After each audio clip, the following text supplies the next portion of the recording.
Welcome back, everybody, to Two Cats and One Pod.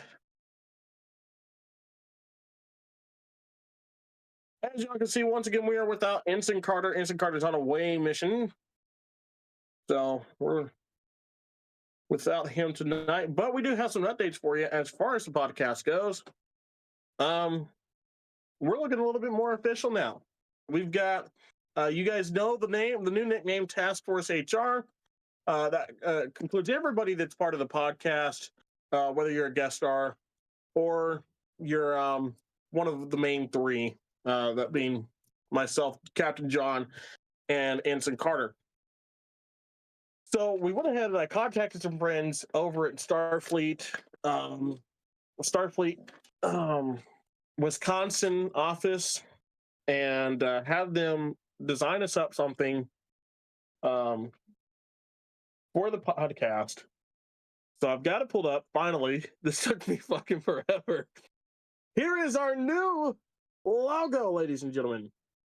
Task Force HR at Astra Prospera written up there on the foreground of the United Federation of Planets logo with the Star Trek Delta, and of course our Task Force HR. And what I love about this, I asked mostly for a black and white.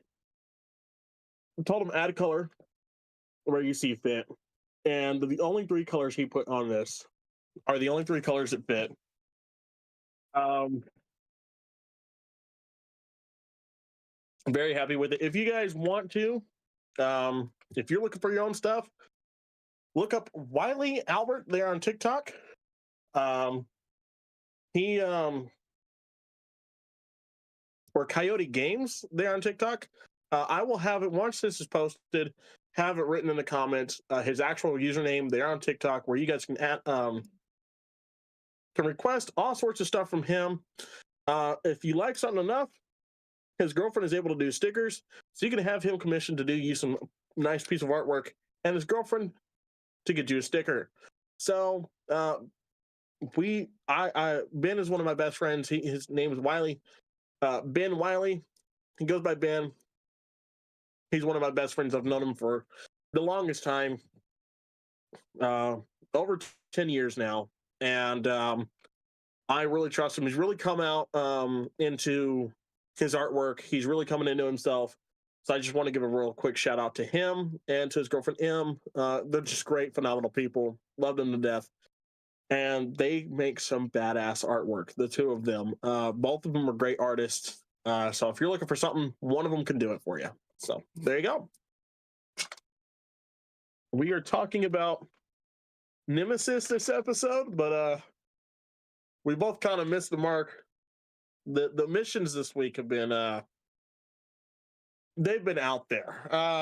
You can tell already we're not on our normal day. We're on a Saturday here. We were here's what was gonna happen. We're gonna have an admiral stop by. So we're getting ready. We're getting, all the brass shined, the ships squared away, ready for the admiral's arrival. And the admiral had things to take care of, so he couldn't be here this weekend. So postponing to get the admiral out here, and the admiral cancels on us. And then Ensign Carter is down on an away mission right now with some of my finest officers, while I'm stuck on the bridge because it's against protocol. I'm going to kick my number one's ass if I don't get to go down on a planet at some point. I'm trying to be Kirk, man. I'm trying to be alien, all right?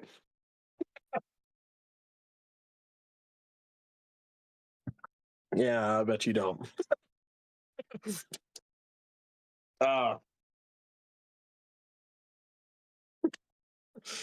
But so yeah, we're gonna try to talk about Nemesis. I've got a really cool article this week. Let me pull that up real quick while I'm thinking about it. That is my wedding ring thing. When fiction becomes fact, 3 pieces of modern technology inspired by Star Trek. This is on redshirtsalwaysdie.com, written by Krista Esparza, June 4th of 2025. Now, I could go ahead and tell you the big ones that a lot of people, you know, already know. But let's see, from what this says, okay, the one that everybody knows is the first one. Okay, okay, yeah, I guess that works.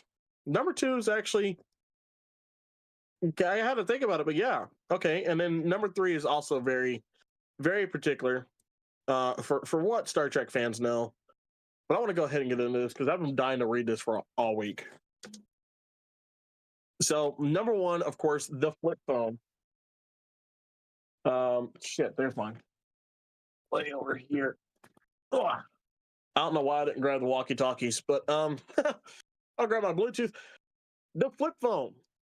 Any Star Trek fan would recognize the shape and usage of the flip phone when it first hit shelves in 1996. The Motorola StarTAC was the first and most popular model with a flip open cover and choice of ringtones. Imagine the delight of Trek fans back then when they could carry a cell phone that opened exactly like a Starfleet communicator.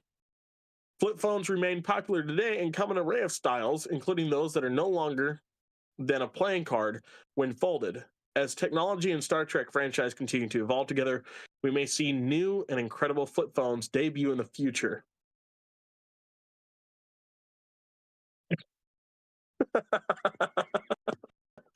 I've had my share of some broken flip phones, but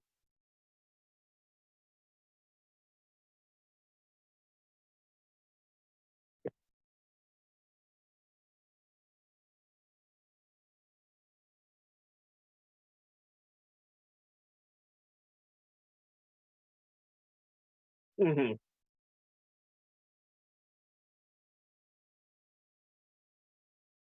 See, I'd go as far as to say the smartphone was also kind of a Star Trek thing too. You know, like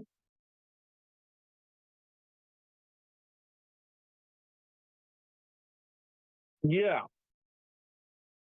yeah, and I mean the tablet most of all. I mean, legitimately, the tablet is the pad. This is the same size pad that Picard would hold, or any of them would hold um, in next gen, and I have a plethora of things. Hell, I mean, I've gone as far as a few times on former tablets that I've had a full on LCAR system on my tablet as its operating system, and it's really fun to do when you can put those themes on there like that. You have to pay for them. If you're a Star Trek fan, it's broke. I'm sorry, you're gonna have to pay for it. You get a basic version, but the basic version's no fun. If you really want to have some fun with it, they're not that expensive, like maybe $5 at the most, depending on which one you're getting. But let's see. Number two is smart lighting. Most of today's homes feature some kind of smart technology, whether it is programmable video doorbell that allows homeowners to monitor their front door or adjust their home's AC settings from their phone, or from their front door, or adjust their home's AC settings from their phone. One popular feature that might have been Star Trek inspired is smart lighting, including motion sensors. For example, in The Deadly Years, Season 2, Episode 12, Chekhov enters a darkened building and the lights come up automatically to reveal a dead man. Motion sensor technology is a popular security feature that continues to advance today and has even grown from the original series into um, series like Star Trek: The Next Generation, where voice-activated lights and food synthesizers became common. And even more so, Google, Alexa, Echo, Siri, all of them. It's basically, you know, computer, do this. You know, Google, do this. Alexa, do this. Echo.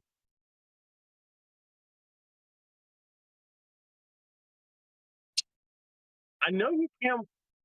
I know you can with Alexa. I haven't figured it out with my Google Smart Home yet. Um, mm,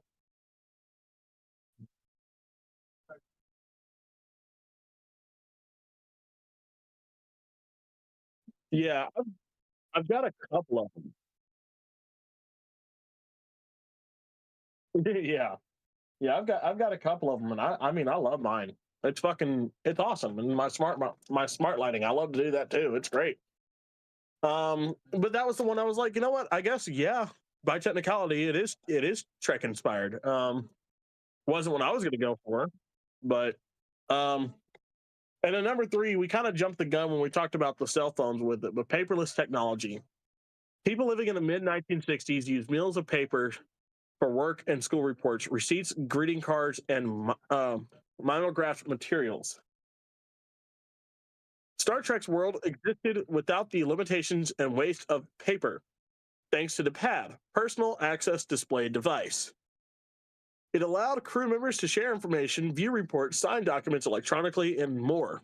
The PAD may have inspired today's tablets, which allow people to pay bills online and view multiple documents without paper waste. And then it says, what type of technology do you think might have been inspired by Star Trek? Visit our Facebook page and start a conversation. This again is on Red Shirts Always Die.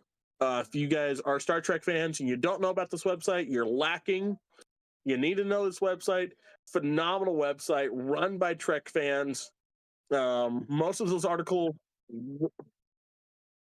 yeah, I've been signed up for their newsletter on my email for God knows how long, years.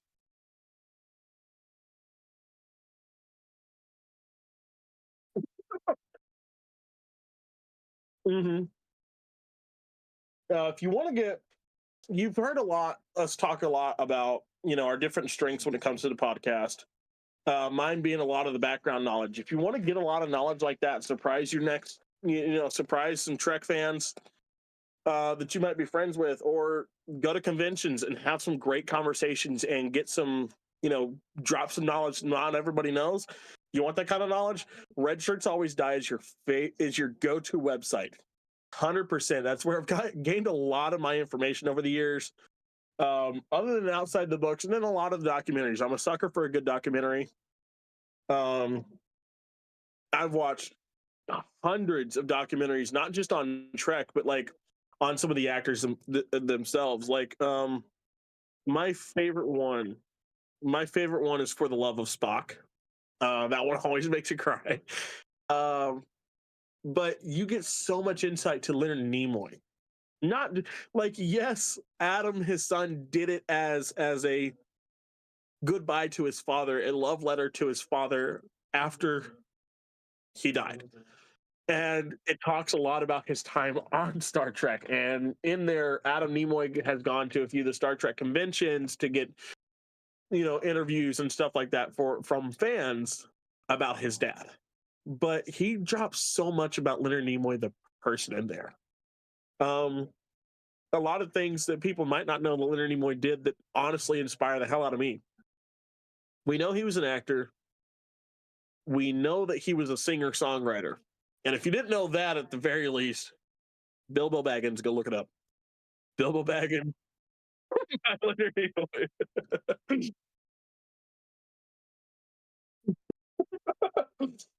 Cotton, Cotton Candy on a Summer Day is on my playlist. Cotton Candy on a Summer Day by Leonard Nimoy is on my playlist, my actual Spotify playlist. Come up and that was good. Oh, Bilbo Baggins. but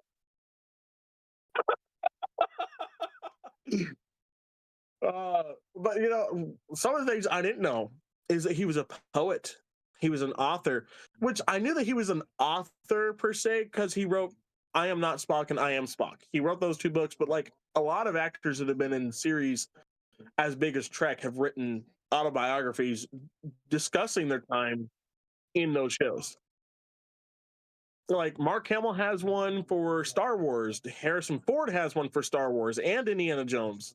Carrie Fisher has one for Star Wars.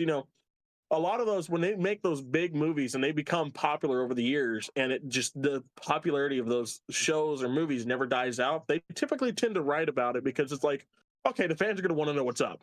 Let's give them a story. I've got the stories the fans are going to want to hear for the next 100 years. So I'm going to write a book. But he's an author in his own right. He was a poet. Some of his poetry is some of my favorite. More so than a lot of the poetry that I've read, not just in school, but in general. A photographer, a hell of a photographer at that. Some of his photography has been featured in some of the best magazines, that are out there. Life magazine, People. Um, he's been featured in several others, and then of course his other shows that he did, In Search of, which was kind of like, okay, you've been Spock, you've gone over you've gone all through the galaxy. Now take us around the world and show some stuff, and which was reprised later by Zachary Quinto, who took over that show for a few seasons. Um, well, he didn't take over, but he kind of revitalized the show and did it as Spock as well. And I love that, the connections between the actors. But and then I think it's called Woman in Motion. It's about Nichelle Nicholas and her time with NASA. I've talked a little bit about it on this podcast before, but there's a lot that woman did that I didn't know otherwise.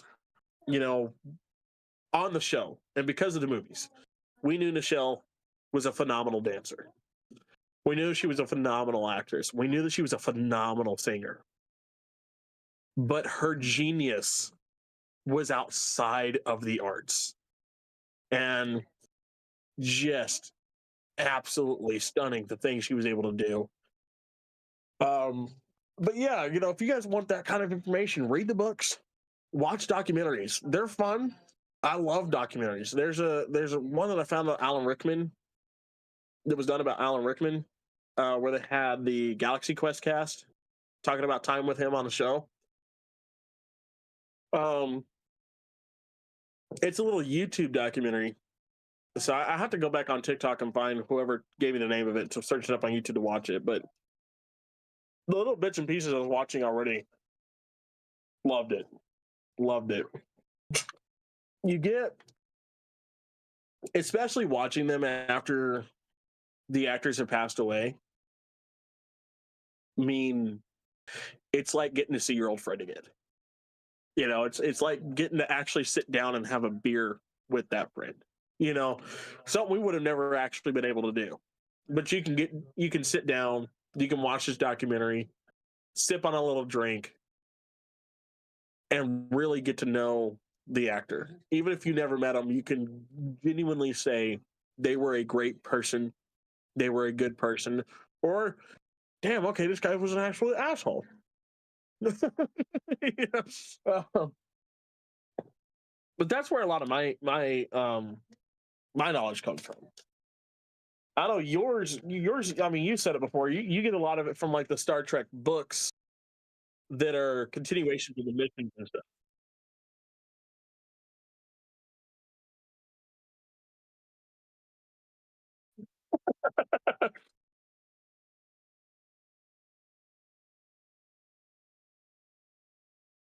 Hmm.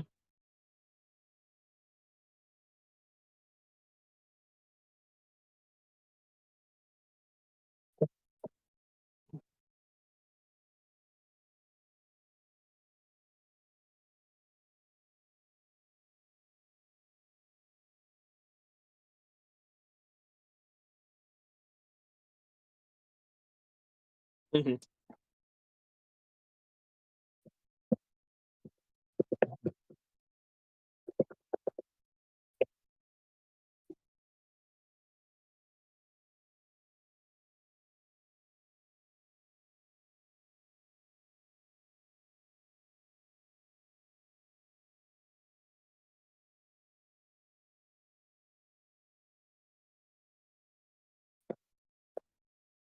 Okay. Okay.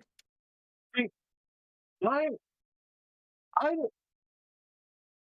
yeah, I knew about Memory Alpha. I knew about Memory Alpha. I knew about Memory Beta, but I did not know about the other two. So I'm gonna go check those out. Yeah. Hell, especially the fan canon one, because I mean, with the way that all that shit went down with fan films and stuff like that, Because I'm gonna be 100% honest with you guys. Before this was a podcast, I mean, we had talked about a podcast before, but when we really got to talking about it, before this was a podcast, this was gonna be a little show. We were legitimately thinking of we were legitimately thinking of a show. We weren't, we were probably going to do an animation. I think we discussed a little bit of animation, something like that, because it's a lot easier to do animation when we're in two different places um, than it would be to do um, live action. But um, with that, though, there's some news coming out. A lot of rumors. I don't know if you know this. You possibly do.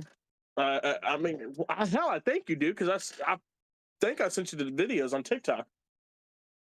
We all know Skydance. Get right.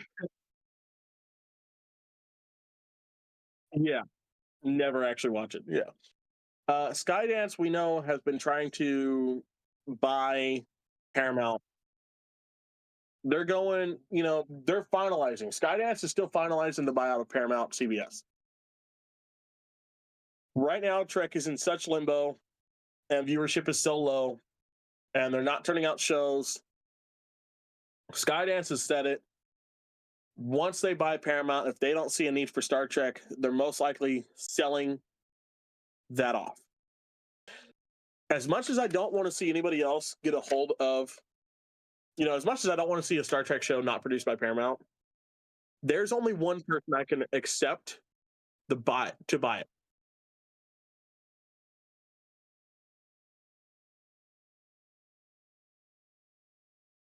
Oh yeah,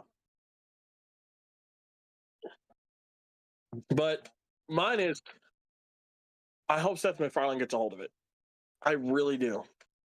Seth MacFarlane has been a fan of years.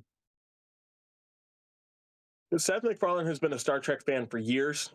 He has slipped a little bit of Star Trek into everything he's done. You can find it all over Family Guy. You can find it all over American Dad. Find little bits and pieces in the Cleveland Show. But if you really want to get into it, John just said it. The Orville is nothing more than a love letter written by a fan to Star Trek. And it has been the most Star Trek show. Yes, it's more of a Star Trek show than current Trek is now.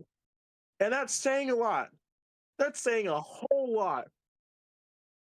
But it's really good. And I would love to see. Yeah. And speaking on yeah, right. Speaking on Strange New Worlds, so me and my wife finally finished Strange New Worlds, or at least we're up to the second season, waiting on the third one to come out, which comes out in July on a streaming service. We also know Star Trek Strange New Worlds is going to end with season 5 with 6 episodes in the 5th season. I'm not. I kind of figured they're going to end with 5, you know, because from the jump. Well, that and from the jump, when they're talking, when you hear the intro, it's the 5-year mission.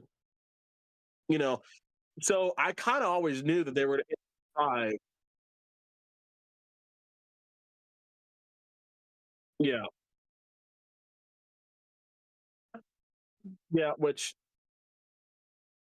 let's just put it back on TV. 22 episodes a season, 7 seasons. Make it like you used to, and I guarantee you'll care. Yeah, yeah. Make it like y'all used to, and you're gonna succeed. You know, take us past Voyager. Take us into hell. Take us.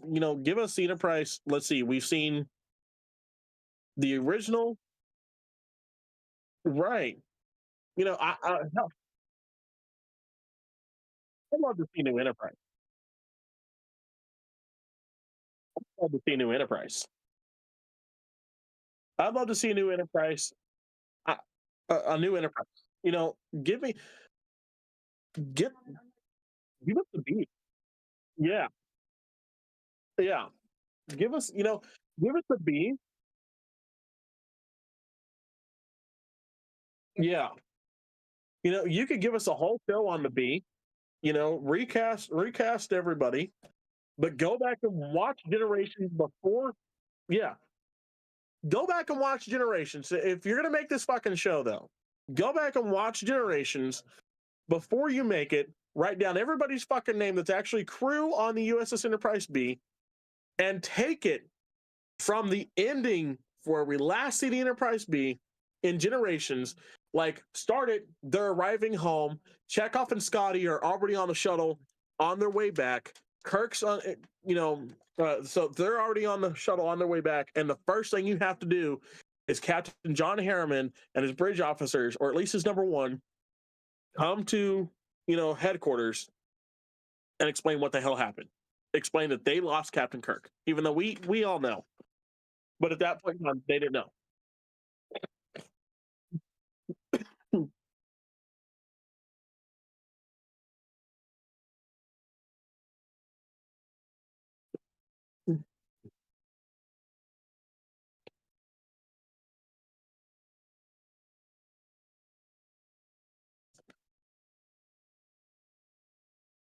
Well, okay, here's why. Yes, I would love to see it, but there's only two characters that could honestly explain it to Carol Marcus, and that's Chekhov and Scotty. Now, the only actor I will ever want to play Scotty, and he's at the perfect age to play Scotty on the Enterprise B, is Chris Doohan, James's son, Scotty's son. Okay, have him reprise the role of Scotty, because he's played Scotty before, not on camera, but in voice acting. Have him reprise that role. Do a live action. Where at? Oh, that's right. That's right. But anyway, have him reprise the role. Get a good actor for Chekhov, or hell, see if Walter Koenig's feeling up for it, because the man may be frail, but the man still looks like he did when he was on that ship. Like, he has not aged for shit. I love his genes. I wish I had them. Well, see if he's up for it, and have them explain it to Carol Marcus while John Harriman and his number one are explaining it to headquarters. And then you go from there, right? That's a beautiful.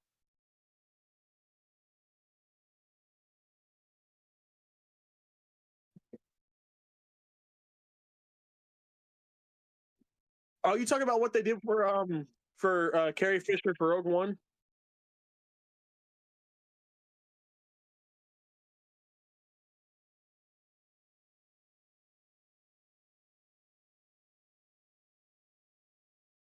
Yeah, but you're still kind of talking the same technology that they used to bring back Carrie Fisher for Rogue One, right?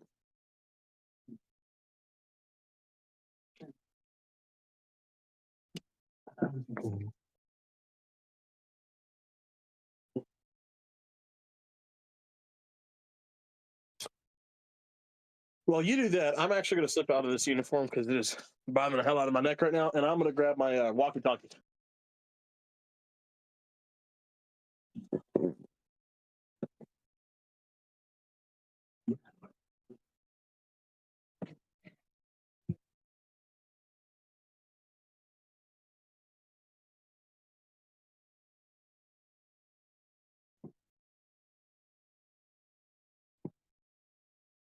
Seven 864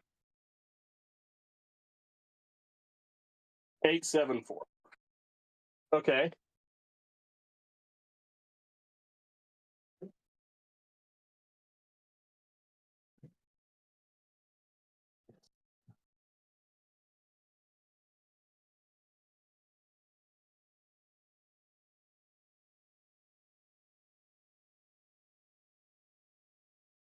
Okay.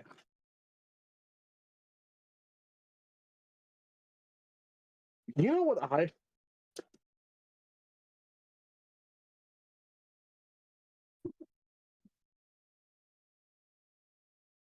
and I've got a great actor to play Captain John Harriman. Because while Alan Ruck could come back to play him, I don't know that he would. I would love to see him do it. I'll tell you who could replace him and who would look really great in the role and in that uniform. Okay, bear with me here. All right, give me Nathan Fillion.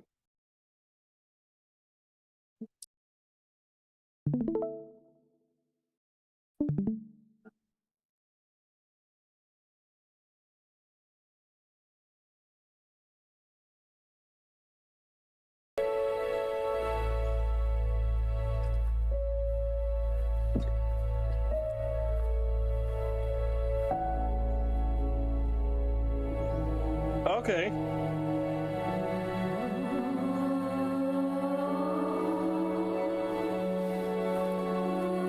And that's a body double?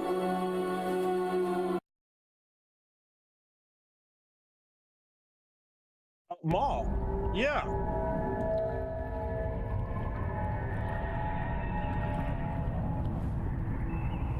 Oh, that is phenomenal. And Whitworth definitely has his style down. I love Sam Witwer. He's a phenomenal guy, phenomenal actor. I love him to death.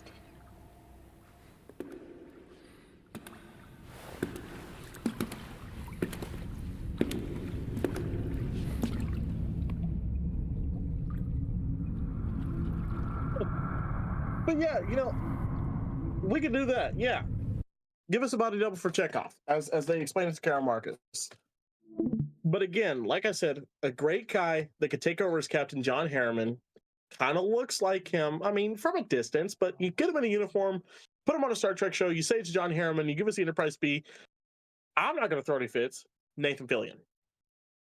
Give me Nathan Fillion. I would love to see Nathan Fillion in Star Trek. He's been in every single other one of my favorite uh um nerd culture stuff. He's gonna be in DC come this next month when the Superman movie comes out as Green Lantern.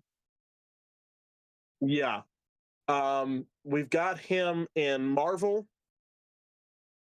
We've had him as a voice in some of the Lord of the Rings stuff, not in the actual not in the live action movies, but I think he's done some of the voice acting for some of the roles and shit like that. Um, and then of course I love watching him on The Rookie. I'm a big Rookie fan. Okay, just met Eric Winter. Yeah, if you haven't heard of Firefly and you're a space sci-fi fan, you're lacking. Okay, yes, it only got one season. It was canceled, but it's so damn good.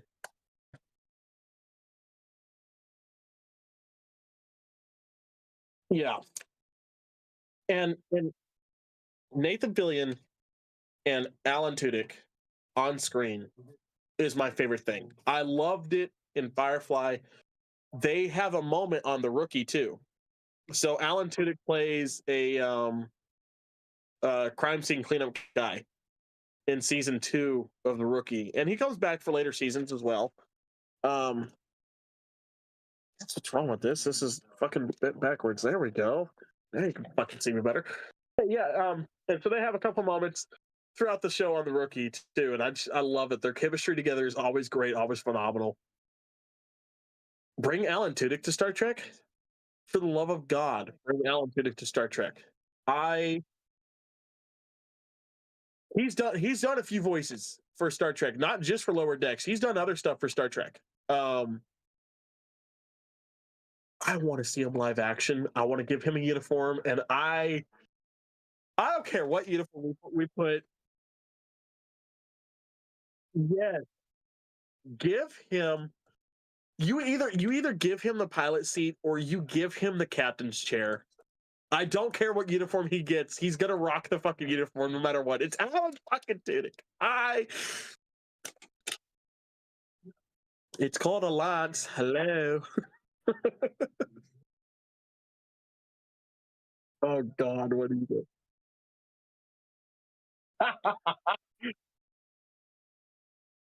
Might have to shorten it to might have to shorten it to the USS Leaf, but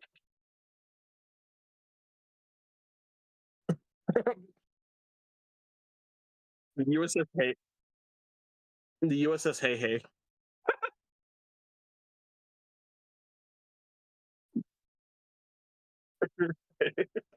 um, yeah.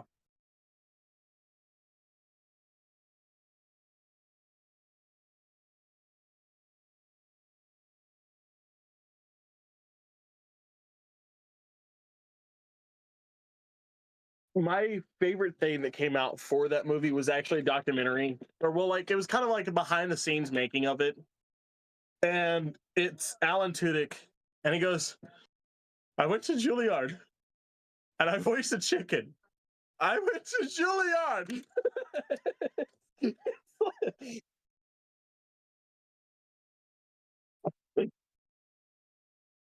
But I love Alan Tudyk. I would love to see him in Trek. But yeah, you give us the Enterprise B. Give us the Enterprise C. Hell, you want another? You want to be inclusive like you have been Star Trek? The Enterprise C. Okay, okay. I'm gonna get right up on the mic for that. The Enterprise C. Okay, give us that badass woman with that badass ship. Okay, I would love to see the Ambassador class. Or we could go later on. Give us the Enterprise F. Give us Captain Sean from the game. Okay, give us that whole crew from the game. You can make them right, right. Do it, do it, because yeah, and mhm. I love all Andorians. I'm gonna be honest. All the main Andorians in every Trek show that get like their own reoccurring role, there hasn't been a bad one yet. Uh, Commander Tran, you know, Tran from Enterprise. I He was my favorite character because he always stuck it to Archer. It was always like, I'm going to help you, but I'm going to be a dick about it the whole time. Suck it, pink skin. I fucking love that shit.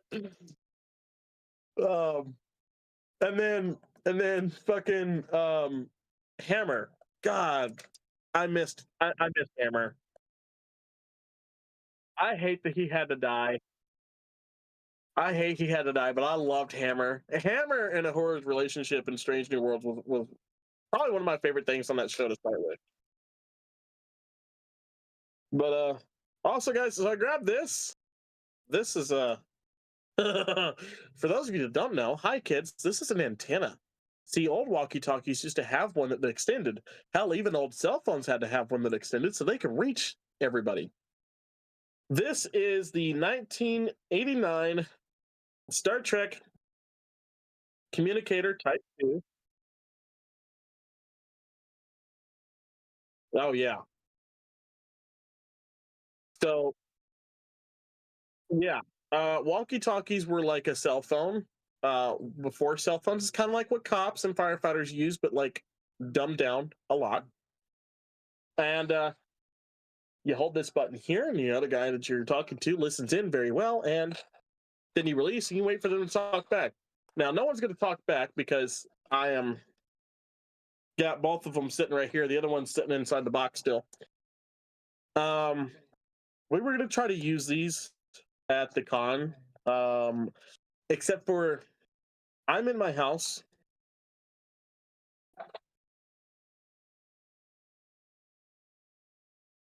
There's a lot of interference. So I don't think we'll be able to use these at the con. We can still try to. But I'm still going to carry it around because it's the Type 2 communicator. Like I said, I'm gonna hand everybody one because it's still the Type 2 communicator. I think it's cool, just to hold up and have. You um, you can't just flip it. You kind of got to lift it up a little bit. Then you can flip it open. But it is the Type 2 that they use in the movie, so I like that. Except for in the movie, this was just graded. This is just a piece of plexiglass with some little gold striping on it, but it's close enough. It looks the part, and that's all it's worth. But can't change frequency on it.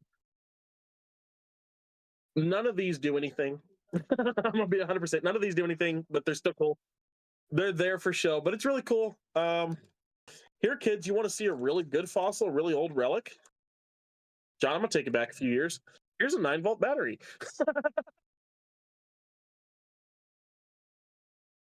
They still make them. They still make them, but there's not a lot to take from. Yeah, yeah. Now, kids, if you ever want to really test a battery to know if it works, just take the 9-volt battery, stick out your tongue, and put it to your tongue. Fuck you, John. Let me have some fun.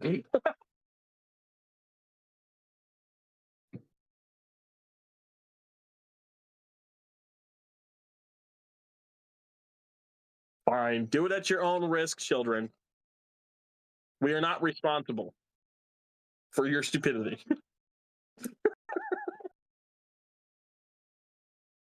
But no, I got these.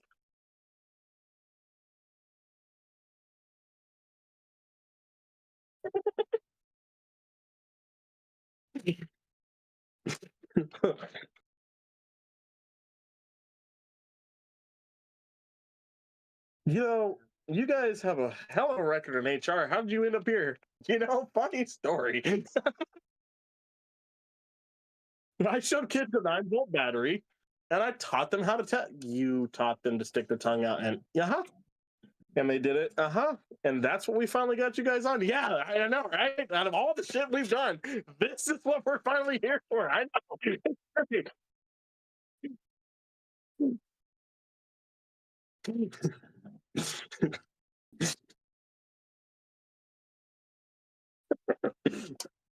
Anson Carter dared me to do it. But no, fun enough though, this is the actual box they came in. I mean, there was probably a little bit of extra on top of it to actually provide. But man, this is the instructions for it. I mean, the guy that had them before me had them as display pieces, never used them, nothing like that. So I've been the first person to ever actually use these since 1989 because he bought them brand new. And like, let me X out his address, but like, that's the old packing label. That is an 80s packing label. Yeah. Like, it's even got like paper, or it's gotten like inked in X's where they had to like actually do the shit. Yeah, it's crazy. So, yeah, I find this absolutely hilarious that I got these, technically brand new, um, just used for display pieces. The box is a little beat up, but I mean, that's not bad.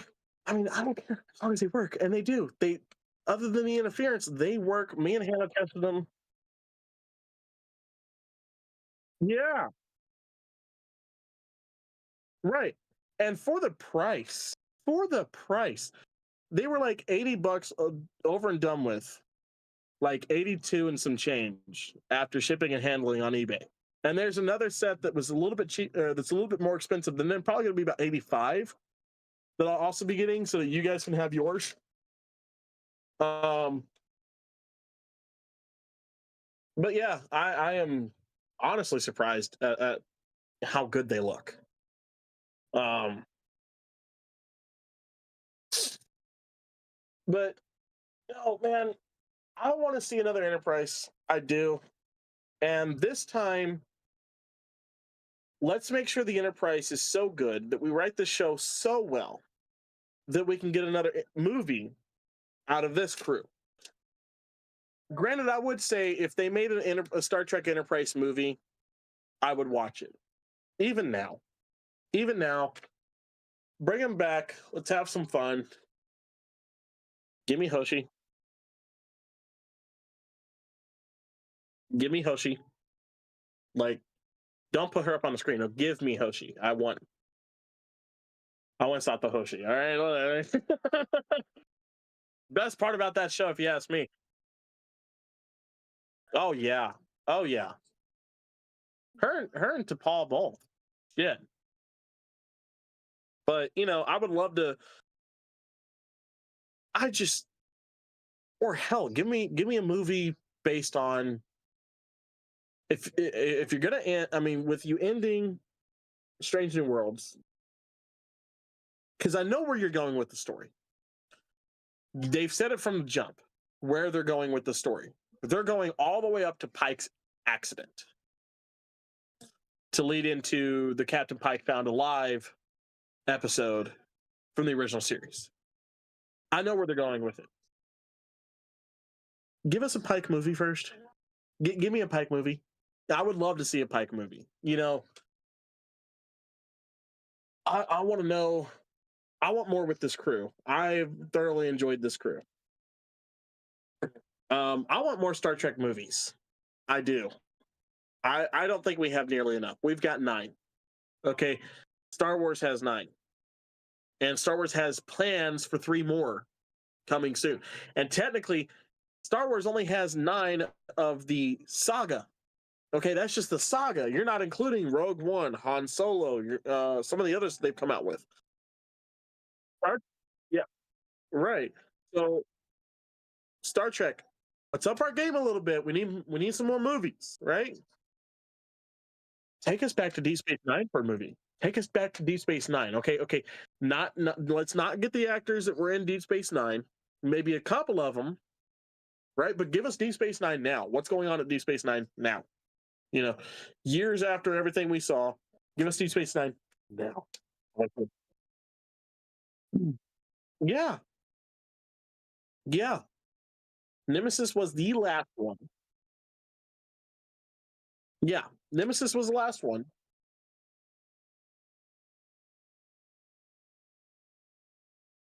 And when it comes to Nemesis, a lot of people, it's a hit or miss movie with Star Trek fans. You're either going to love it or you're going to hate it. I enjoyed Nemesis. It's definitely not my favorite, but I enjoy it. Right? It's like,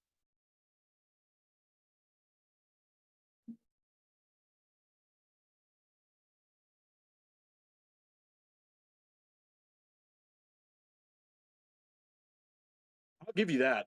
I'll give you that for sure.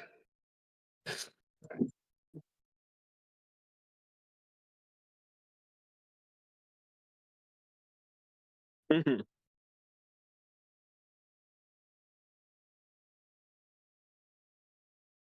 And then can we also talk about what is this? Tom Hardy's, not his first movie, but one of his first movies that he was ever.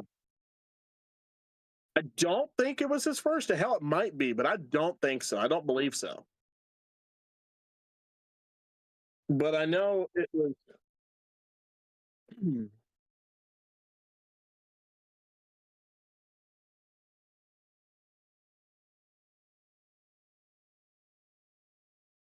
Uh oh. Okay, so I looked up another article for us to read about Nemesis.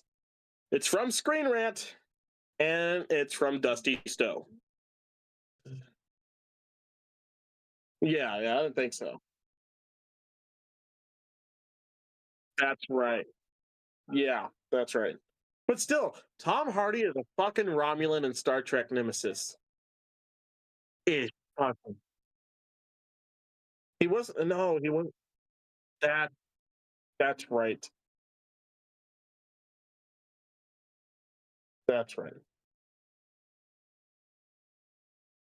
That's what it was. Yeah. There we go. Yeah. Yeah. But still, Tom Hardy in Star Trek was just beautiful. Beautiful. Okay. Tom Hardy has not made a bad film.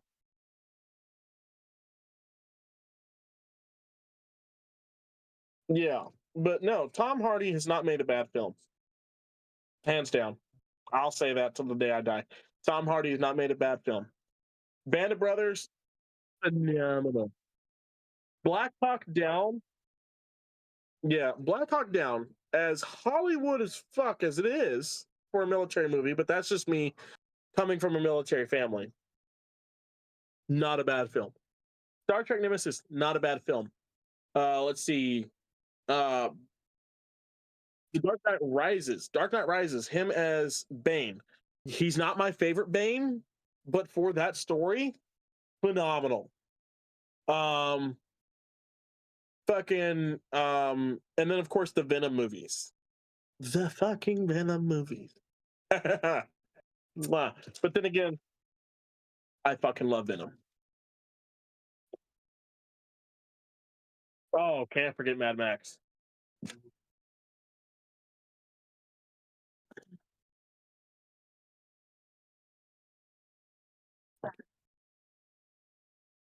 Mm-mm. So here we go, guys. ScreenRant.com. All the good things in Star Trek Nemesis by Dusty Stowe, published March 3rd of 2023. Dusty, you let us down last time. You know what you're talking about, but you kind of hold back. That's the way I felt about him last time, right? So I'm curious to see where he's going to go with this. But if you guys want to look at this yourselves, take a look, get your own cue for it. That is our thingy right there. That is our top photo. There we have Tom Hardy, front of Captain Picard. One of the actual posters for the movie had that exact photo for it. It's one of my favorite posters, one I would love to get, and if I can ever get all of them to sign it, that'll be the one. Star Trek Nemesis is generally considered one of the worst films in the franchise, but it does feature some memorable moments for the crew of the Star Trek The Next Generation. By the dawn of the 21st century, the Star Trek franchise was in fairly bad shape. Star Trek Voyager ended its 7-season run in 2001 with eroding viewership. Star Trek Enterprise debuted later that same year and suffered middling reviews and anemic ratings. On the big,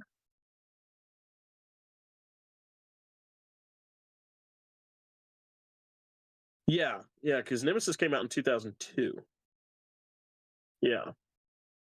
So on the big screen, 1998, Star Trek Insurrection failed to match the success of previous TNG film, Star Trek First Contact, and there was a then unprecedented 4-year gap before the next film was released.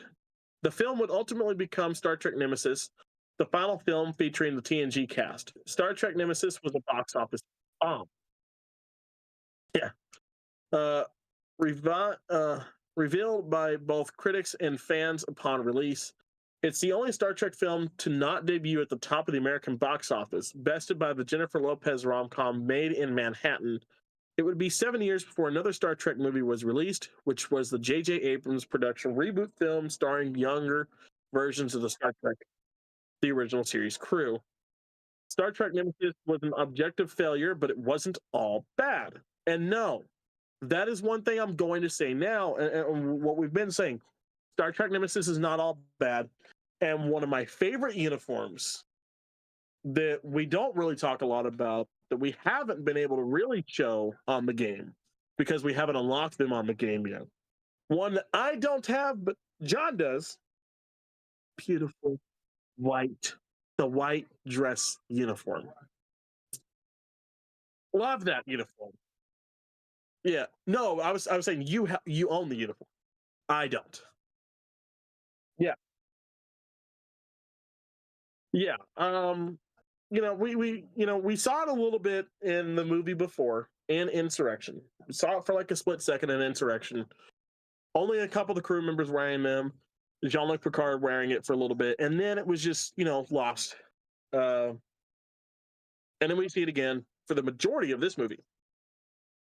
Um, well, I would majority is probably the wrong word. It's probably about what, half and half, or like 70-30, 60-40.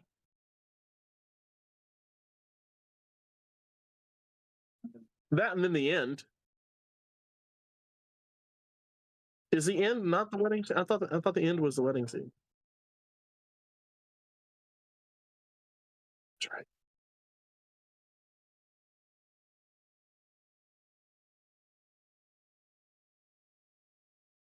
Well, either way, I know we, yeah, yeah. Well, either way, I know we see it a lot more in this movie than we did in Insurrection. The entire crew is wearing it in this movie, so we get a lot more of it. And I love this uniform. It's a beautiful uniform. For those of you that don't know, if you're watching, here's our uniform right there. Yeah. Riker and Troy finally get married. This is number 10. Commander William Riker, Jonathan Frakes, and Counselor Deanna Troi, Mariana Sirtis rekindled their long dormant romance in Insurrection, and the pair finally tied the knot early on in Nemesis. It's a joyful scene with Captain Jean-Luc Picard, Patrick Stewart, giving a heartfelt speech at the reception And old friends like Wesley Crusher, Will Wheaton, and former TNG bartender Guinan Whoopi Goldberg making appearances. It's one of the few aspects of Nemesis that feels like a well-done conclusion to a long-running TNG story. As Riker and Troy, huh? Right, right, and long into the seventh season because she wasn't there towards the end of the seventh season, from what I believe. Yeah, yeah, and the real reason, yeah, and the real reason is that is Whoopi Goldberg's career was taking off. I mean, she at that point in time she's putting out Sister Acts 1 and 2 almost back to back, which are some of my favorite fucking movies of all time. I love those movies. I don't do a lot of musicals, but Sister Acts 1 and 2 are there's just something about them. I love them. But her career was definitely taken off, and that's why she finally got a little bit of time to pull away, and that's like, okay, we're doing the wedding scene. Cool, write me in on that one, and then I'm back. I'm back out. You know, absolutely, absolutely. Um, as Riker and Troy were always pretty clearly meant to be together, it's a nice moment of celebration and love before things start going off the rails. Number 9, Data singing "Blue Skies" at the reception. Yeah, Lieutenant Commander Data's Brett Spiner wedding gift to Riker and Troy was a funny, touching performance of the Irving Berlin song "Blue Skies" at the reception. Spiner is actually an accomplished singer, and he imbues the performance with the perfect mix of his own vocal prowess and Data's charming awkwardness. Blue Skies would endure as a meaningful song for Data, as it was the tune that lulled him to his final rest in Star Trek Picard's Season 1 finale 2 decades after Nemesis. Spoiler alert, my bad. Number 8, Admiral Janeway's cameo. Nemesis attempted to honor the previous iterations of Star Trek with subtle nods and Easter eggs, but Voyager got a much more explicit shout out with Catherine Janeway's Kate Mulgrew cameo early on. Having been promoted to Admiral after Voyager ended, Janeway gives Captain Picard his orders to travel to Romulus to meet Praetor Shinzon, Tom Hardy. It is to date the only time Picard and Janeway have met on screen, but the actors bounced off each other nicely. Another encounter between the pair in Star Trek Picard or Star Trek Prodigy would be more than welcome. Honestly. But it also, I'm just going to say it, it always felt wrong to me that Janeway became an admiral before Jean Luc Picard. Nope.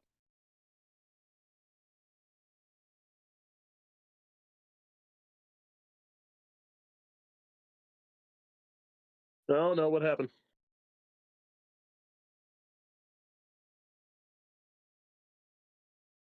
Oh, that's fun.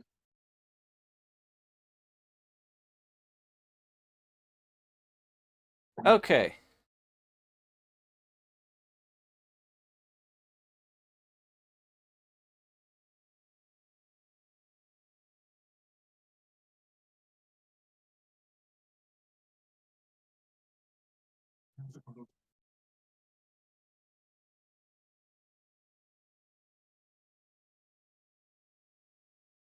Well, that's something. That's something. Nope, nobody's been able to hear me talk this entire fucking time, and I did not realize it. Fuck. Well, We were really rolling on this one. We were doing great. I know. Yeah, it's okay. I think you've pretty much done most of the talking. Okay, I'll just go back in and I'll add my bits. It's okay. Okay. When I actually edit this episode, I'll just record my own bits and throw them in there. We're not done. We're on a pause right now because John just realized no one's been able to hear him the entire fucking time. Well, Oh I my didn't even put goodness. the stream on pause. Like we're still live right now. Okay, well, yeah. So, Ton. I'm about to bring the kids to bed. We're gonna go chill up there.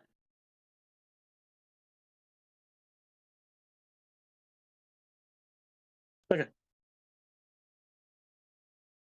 Well, have fun. All right.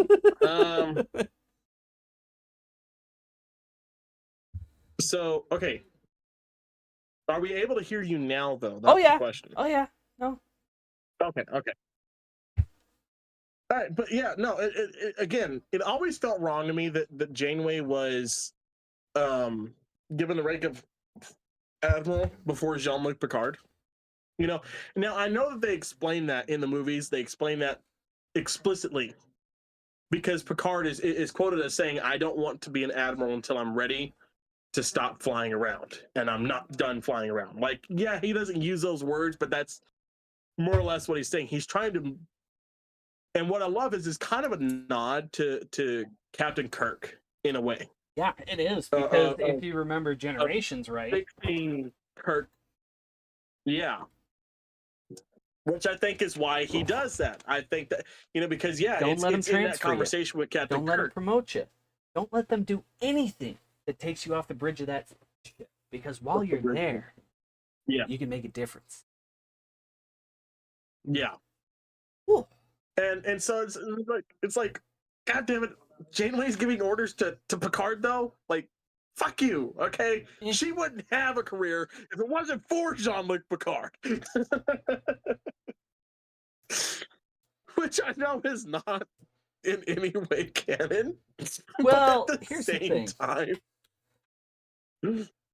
it's not canon in Starfleet, but it's canon for sure as shit in real life. Yeah, that's what I was about to say. Oh. I had to get But the damn jacket. but I know why, and it was all about correcting Kirk's biggest mistake that he made, taking the promotion, getting taken off the Enterprise, and becoming the battered, beaten admiral that is just trying to get to the next fucking day or get back home so he can fucking sleep. Best thing that ever happened to him was when he got demoted in Star Trek 4. Yep. See, number 7 is Brent Spiner's performance as B4. Early on in Star Trek Nemesis, the crew of the Enterprise E discovered B4, Brent Spiner, a prototype android that Dr. Noonien Singh, Brent Spiner, built before Data. Much less sophisticated than Data, B4 is something akin to a positronic toddler. B4 unintentionally betrayed the Enterprise E crew when he was manipulated by Shinzon, and the scene where Data is forced to deactivate him features some of Spiner's best acting, as it's impossible not to feel sympathy for the scared, confused android. Right. Yes. Good old B4. And can we just talk about how it doesn't matter what role Brent Spiner is playing, whether it's Noonien Singh, Lore, Data, or B4, the moments with the androids and Spot are some of my favorites. I absolutely love Spot. Spot is probably one of my favorite lesser-known background characters, for sure. Number 6, Captain Riker gets the USS Titan in like the last Riker 5 minutes of the movie. Yeah. Riker passed up several chances to command his own ship during TNG, sometimes for reasons that made sense, sometimes less so. Star Trek Nemesis finally made Riker a captain as he departed at the end of the film to command the USS Titan. His final scene with Captain Picard is one of the movie's most affecting, with Patrick Stewart admitting he had trouble getting through the scene without crying. Captain Riker would go on to become a Starfleet legend in his own right, most notably seen in the animated comedy Lower Decks. Yep. Okay, so we get Captain Riker in Lower Decks. And the Titan. Jonathan Frakes voices him. All right, I'm sold. It's a pretty badass scene Picard too. The next gen theme playing in the background. Oh, it's a great scene. Picard and Beverly reminisce about young Picard. That was a Dr. pretty good Beverly scene. Crusher, Gates McFadden, Picard's closest friend and occasional lover, is barely in the TNG movies. Nemesis was no different, but she does have a nice scene with Picard in his ready room as he reflects on his past after meeting Shinzon, his mysterious clone. The pair discuss Picard's younger days when he was a much more reckless, undisciplined person. Picard is somewhat ashamed of the young man he was, but Beverly remembers that version of him fondly and suggests he wouldn't be the man he ultimately became without his turbulent youth. Yeah, yeah, and again, they should have been in game as much as Deanna and Will. I'm just gonna say it. I'm just gonna say it. It should have always been Beverly and Picard. Should have always been Crusher and Picard. Hell, I'd put Crusher and Picard over Dax and Worf any day. And I love Dax and Worf. I do. I love Dax and Worf, but Crusher and Picard should have been in game. That should have been a thing in Star Trek canon. 100% missed opportunity. I feel so strongly about that. I could tell. I'm sorry, like a lot of the times during TNG, I'm just like, would you two just fuck already? Number 4, the dinner scene between Picard and Shinzon. Shinzon would ultimately prove to be an underwhelming, cartoonish villain bent on destruction and conquest. Though before that became apparent, he did have one compelling scene with Captain Picard. Shinzon and Picard shared a meal in the Romulan Senate where they ruminated on how they were genetically identical but were nevertheless very different men. Shinzon even expressed an interest in Picard's family history, though that would all ultimately prove to be a ruse to conceal Shinzon's more nefarious intentions. It's a great scene. Mm-hmm. Probably one of the better ones. Yeah, honestly. I mean, out of all the scenes that you get of like one-on-one character moments in Nemesis, it's probably one of my favorites. Well, I mean, my favorite's gonna always be. It even hits a lot different when you know what's coming after. Oh yeah, yeah. Now, of all the one-on-one scenes, Picard and Riker is my number one. You know that scene where he's leaving and he's taking on the Titan. It's always my favorite scene because it's very much I've trained you for this. I know you're ready. Go get him. It's that the student becomes the master moment. 100%. And it's a great story.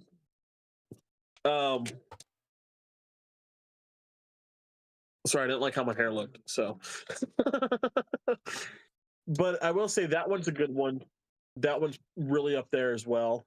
But my favorite scene comes at the very beginning. The wedding scene on Nemesis will always be my favorite scene. That whole bit, the whole time.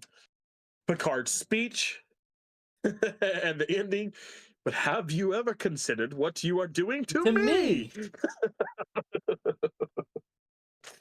You all know him. So. He's a tyrannical whatever that will never let me go on away missions. I like the little thing after I've already briefed your new counselor on everything she needs to know. Oh, like hell you have. You already know too much about me.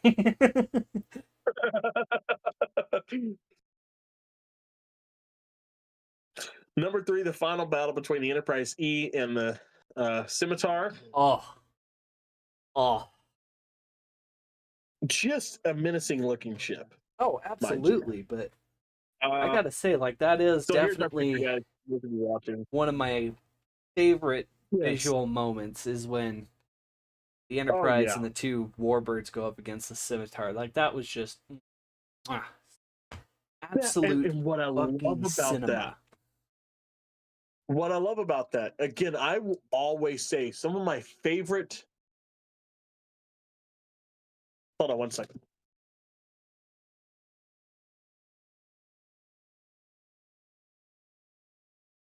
I'll be right back.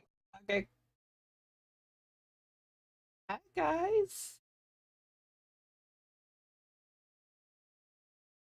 So we're here.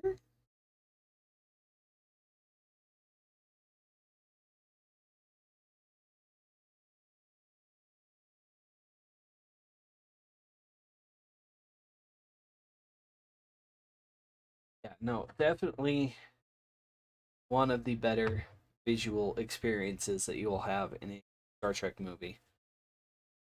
Not that the other ones aren't great, but as I stated before, and you probably didn't hear me. I think that was while I was still muted. It is definitely very, very visually. The effects were probably, I think, the best in this movie that they have been. They really did. They really did a good job um, giving our girl a glow up.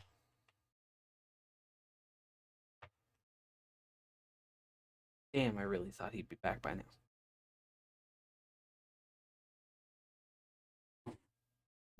Scoot that back a bit. Okay. Yeah.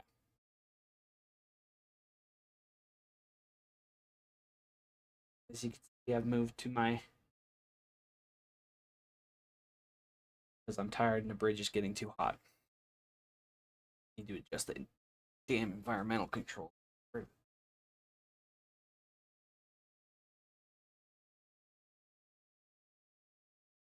Yay,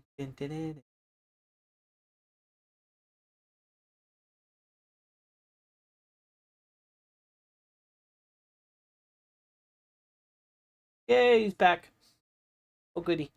Okay, sorry. I just saved my daughter from almost falling and breaking her leg or some shit. Because she wanted to do something stupid. But okay. As you were saying. But yeah, one of my favorite things is how no matter what the series, we always drum up the Enterprise to be a really big ship, and it's to show the power, right? It's to make us think that this ship, no matter what it is the most powerful ship in existence.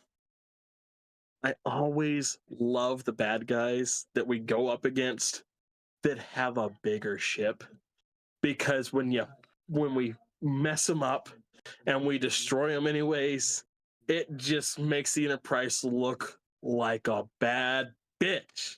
It is my favorite stuff. And so that scene, when you see the Enterprise scene and she's dwarfed by the scimitar, and you know she's gonna win. You know she's gonna win. It's just like, yes. Like I said, Well, I was saying earlier, even though the peeps couldn't hear me, is they did a really good job giving our girl a glow up in this movie. Oh yes, they did fucking fantastic with the effects in this. Not that the other movies aren't, visually pleasing, but this was top-notch level shit. Oh, absolutely, absolutely, and I think it's because this movie was finally one of the movies where they gave them a budget that was worthy of other movies at the time. Because again, Star Trek has always been that series and the movies that have always been the underdog. They didn't have a budget similar to the rest of everything else at the same time, and so they had to come up with stuff on their own to kind of get that and achieve the goals that they did. And I think this was one of the movies where they finally gave them the same budget as they were giving other movies at the time. And that's why we got the visual effects we did. I'll be right back one more time. I'm going to help Hannah out real quick.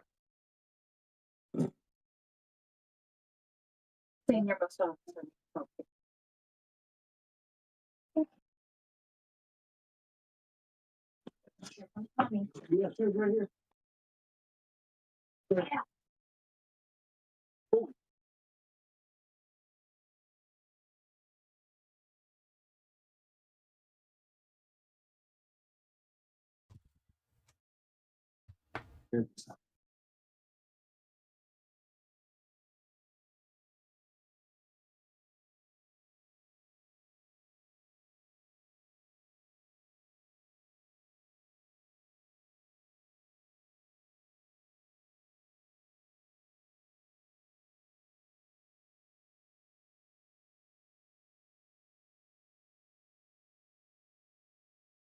It's very.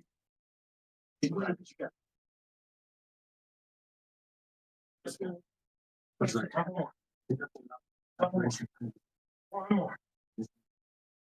And then we jump on it. In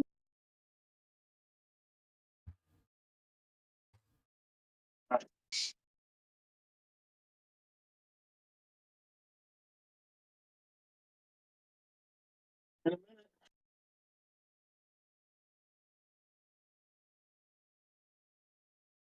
Okay, all right, sorry. So, Digital Domain, CIS Hollywood, Digiscope, eFilm, and Howard Anderson Digital Effects were the primary companies involved in creating the visual effects for Star Trek Nemesis. Digital Domain handled the special visual effects. CIS Hollywood also contributed special visual effects. Digiscope, eFilm, and Howard Anderson Digital Effects provided additional optical effects. Okay. So I was like, because I don't think ILM could have worked on it because they would have been busy with, well, Star Wars. Right, because that was what 2002 was Attack of the Clones. Yeah. Yeah. Yeah, because 99 was Phantom Menace, 2002 was Attack of the Clones, and 05 was Revenge of the Sith. Right. So here we go. With the notable exception of Star Trek First Contact's opening battle against the Borg, the TNG films were somewhat light on engaging space battles. There were attempts to beef up the action in Insurrection, but that movie's archaic CGI almost immediately felt dated. What? The fuck does that? I'm sorry. I've said it before and I'll say it again. The older CGI is a hell of a lot better than what we have today. Okay? And I'll die on that fucking hill. Because again, ILM, who is the founders of CGI, right? This little tattoo. Okay, we're gonna get into this. ILM was built for this movie. I'll be right back. Okay. While you handle that, I'm gonna go through my spiel. Yeah. ILM was more or less built for Jurassic Park, right? They created everything. That movie, Jurassic Park, came out in 1994. It is 31 years old. Okay. Watch that movie and tell me you don't think those dinosaurs are fucking real. Because I still can't tell when they did the animatronics versus when it was CGI. I still cannot differentiate between the two. The only times I can really tell is when someone's getting touched by the dinosaur or they're touching the dinosaur. Those are the only times they actually, those are the ones where they, the animatronics. Very few other times were they animatronic. But they were all CGI. You can't tell me that those dinosaurs don't look real. They look phenomenal. They look great. So CGI back then, and yes, maybe the CGI for Insurrection could have been done a little bit better, but it wasn't god awful like you make it seem. I'm sorry, it was really well done, and it's some of the best CGI. Again, the CGI that they did back in the day is more or less a special effect than it was for the whole damn movie. And I think the reason it holds up more back then than it does today is because today's movies rely on CGI to do damn near everything for them. they don't build sets like they used to. They don't do a lot of the things like the CGI T-Rex attacking the Jeep, right? In Right. Jurassic Park, go back to Jurassic Park. Yes, they had the animatronic T-Rex for when she stepped out of the cage and did the roaring and a couple of the bending down motions, but the attack on the Jeeps, all a CGI dinosaur. Mhm. All 100% a CGI dinosaur. And yes, there's a couple mistakes. If you watch, again, I have that knowledge.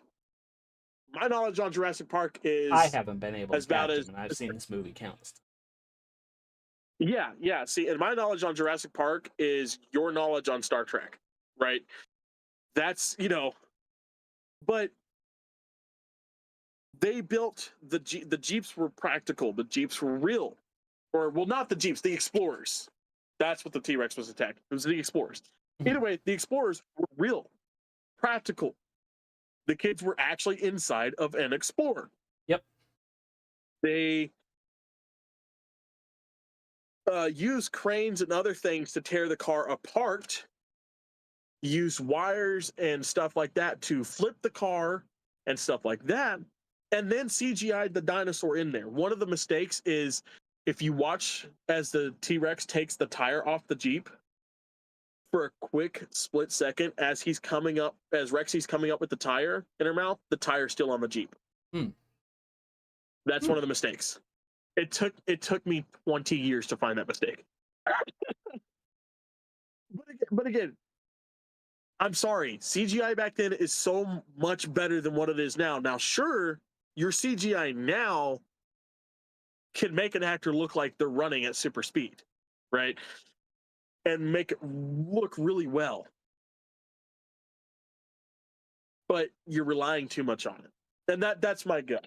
I'm a sucker for practical sets. I'm a sucker for more practicality than there are computer generated images. There was a movie that came out not that long ago. I want to say it was like in the last couple of years that mostly used practical effects. I don't know what it was.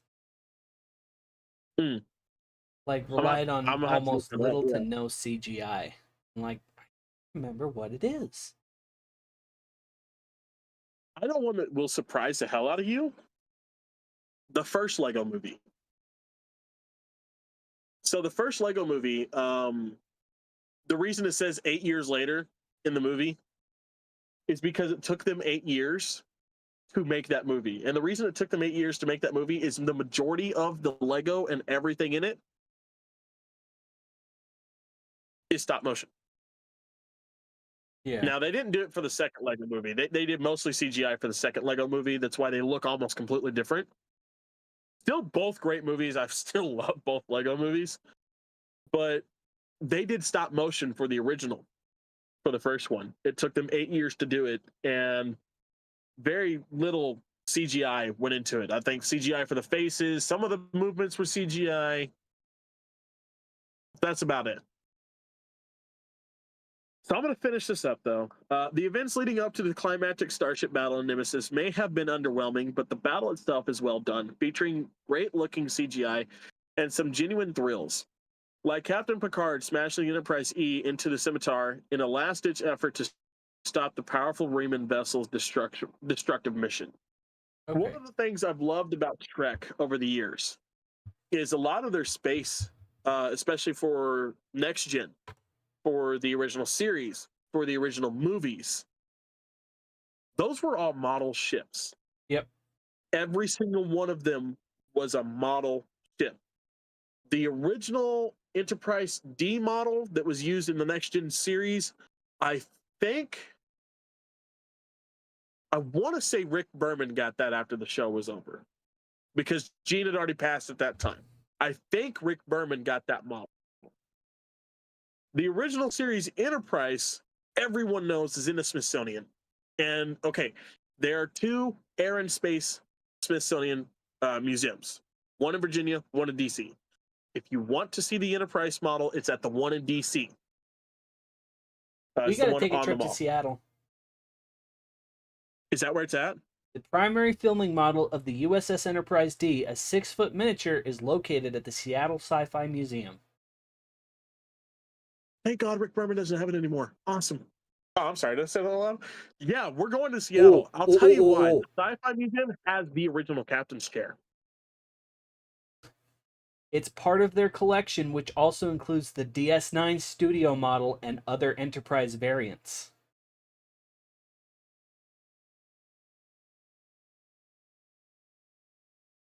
Come, we going to Seattle in Right? August. No, we're definitely taking a trip to Seattle sometime soon. I don't know when. We'll figure it out. But yeah, most of those ships were models. Voyager was even a model. What'd you find? Seattle Sci-Fi Museum also houses Excelsior, the Enterprise Refit, and the Enterprise E hero models. Hell yeah. Hell yeah. Which the Enterprise Refit model, they just slapped an A on it. It's the same model for the rest of the movies. They just slapped an A on it.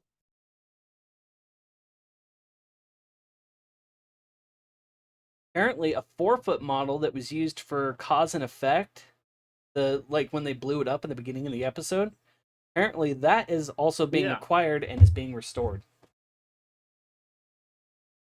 Well, damn, that's beautiful. So one of the other documentaries that I've seen, go on Paramount, look up Star Trek 50-Year Mission. It talks about that museum when it opened shortly before the 50-year mission, or shortly before the 50th anniversary. The dude found actual communicators used on the show, actual phasers used on the show. He found actual uniform pieces, and he restored the captain's chair, Captain Kirk's chair. And those are all sitting in the museum. He's had them for years. The only thing he couldn't get his hands on, of course, is the Enterprise model, because that's at the Smithsonian. Now, if you want to see an actual spaceship Enterprise, go to the one in Virginia. That's where Shuttle Enterprise is at. And I haven't been there. I want to go so bad. I do. If you want to, I've told John this several times. If you're a big Trek fan, if you live in the Texas area, or if you're coming to Texas, take a trip down to Houston. Now, if you're coming to El Paso and you think you're going to take a trip down to Houston in a day, you can get over yourself. That's not going to happen. Texas is massive. Okay, go to Houston. Go to the space station there. Houston Space Center. They have the Galileo. Not a Galileo, not somebody built them a Galileo. No, they have the Galileo. The curator of the museum is a big Trek fan. He went out and he found the Galileo sitting at I think a junkyard or some barn, something. It was horrible shape. And he restored it beautifully. It is sitting there. Now, I know they used to, do not quote me on this. They used to let people get inside and take pictures inside of the Galileo and sit in the chairs. I do not know if they do that anymore. I personally have never seen the Galileo. It's only been there for, I think, maybe 7-8 years at this point in time, maybe 10. That's pushing it, though. And I haven't been to the Space Center since I was like 10 years old. So over 10 years ago. But it's real fun to go there. The Space Center is the actual Space Center. It is the place for every time you hear Houston, we have a problem. That is who they're calling. You can take the tour, go through. It's still an active Space Center. They just don't let you in the parts that are still being utilized by NASA, but it's still an active Space Center, and it's really cool to go. They have a lot of stuff. Take the tram ride out back. The tram ride has a lot of the old Apollo missions, Saturn missions, Gemini mission spacecrafts there. It's really cool. And if you're in the Dallas area, check out the Frontiers of Flight Museum. The Apollo 7 command module, the actual one, is at the Frontiers of Flight Museum here in Dallas, and it's really beautiful to see. We also have some Apollo era space gear up there as well. And if you come got on way Moon too Day, you might distracted. meet an astronaut. Now here we are, number 2. What'd you find? A lot. They have a Okay. lot. I'll fill you in later. Okay. Too much to go through right now. At number 2, we have. Gotcha. At number 2, we have Worf as comic relief. Much like Dr. Crusher, Lieutenant Commander Worf, Michael Dorn, did not have much to do in Nemesis. The handful of scenes he does get, however, are pretty great. After enjoying too much Romulan ale at the wedding reception, Worf hilariously voiced his distaste for Irving Berlin. Bro, Later on the Enterprise E bridge, Romulan ale should be. It is. Later on the Enterprise E bridge, he expressed reluctance to appear naked at the wedding ceremony on Troy's home planet of I do Beta's not Head. think it is appropriate for a As- Starfleet officer to appear naked. They- Oh, come on, Worf. A strapping young lad like you, what have you got to worry about?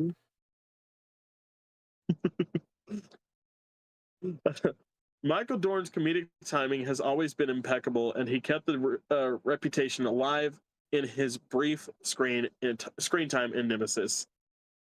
Michael Dorn is a phenomenal comic.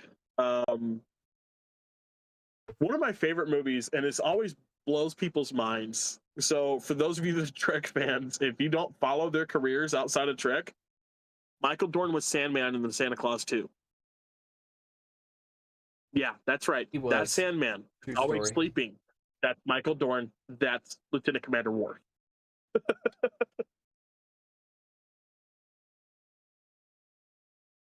Let's see. And the number 1.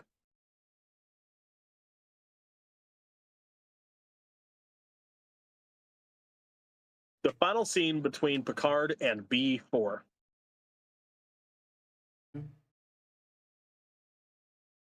After Data heroically sacrificed himself to save Picard and stop Shinzon's weapon from destroying the Enterprise E, Picard attempted to explain to B4 what kind of man his brother was.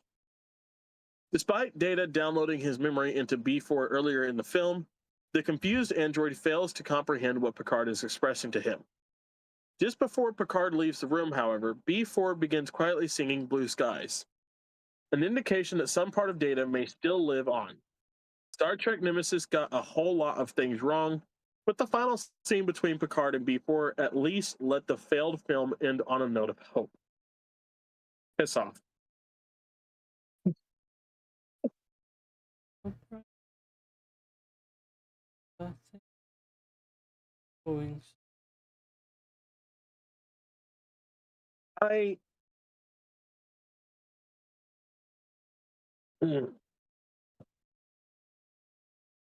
I've always hated Data's death scene.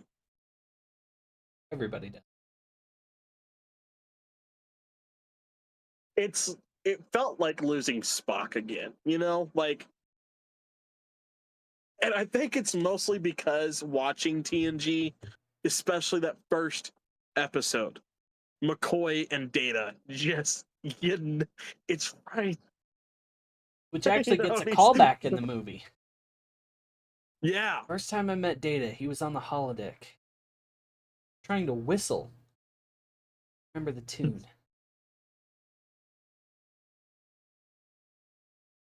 And then that gets a callback in Star Trek Picard. You sound like a damn Vulcan. Yeah. You don't have any points on those ears, but you sound like a damn Vulcan. I'm an android, sir. Almost just as bad. Fucking. Here we are. We're saying goodbye to Star Trek Next Generation officially. The crew, we won't talk about them anymore. I mean, well, we will, but it's going to be later down the road. We got to get the later card. down the road. We're still in 2002 times. We've got, yeah. Well, hell, we're actually about to go back into the 90s for a little bit. Go back to Voyager. For a split, little microsecond. We're gonna go into Voyager. Then we're gonna hit and end the original 5 Star Trek shows with Enterprise. And then we're gonna go to an alternate universe that I absolutely adore.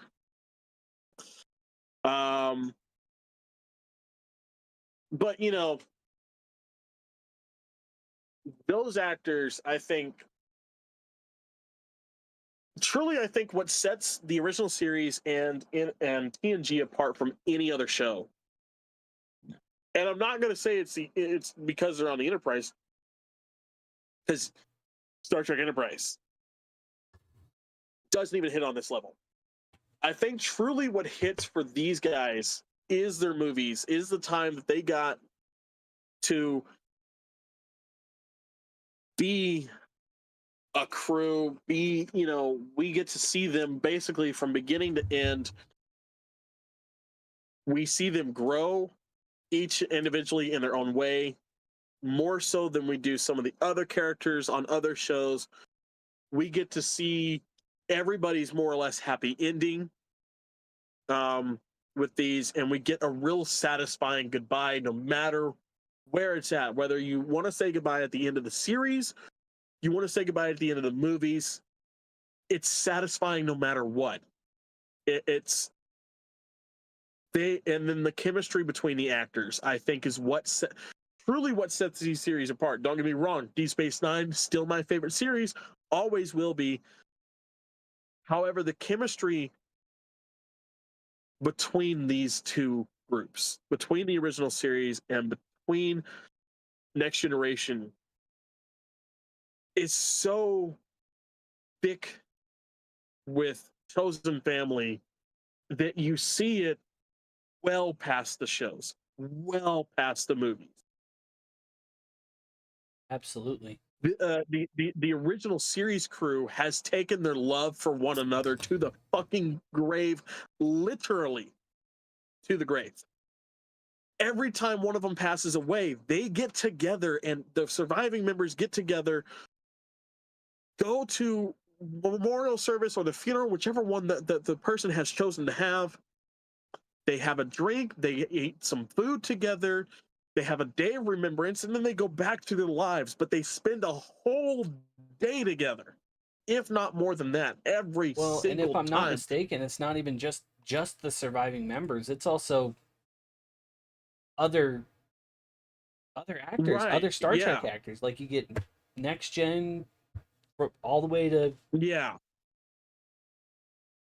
And with Next Gen now, pretty much anybody who's not busy. when it comes to when it comes to those two series, those are the prominent series. When you talk about Star Trek, it's who's your favorite captain, Kirk and Picard. You know, you don't talk about Oh, nobody shut the fuck up. talks about Cisco. Nobody talks about right. Nobody talks about Cisco. Nobody talks about Janeway. Nobody talks about Archer. You know, Pike. Those guys aren't mentioned. While they are very much Star Trek as much as the rest. When you mention Star Trek, there's only two series that people that comes to mind. So, devil's advocate here, you've got Burnham, yeah, Lorca. Say what you will, I loved Captain Lorca. I thought he was awesome.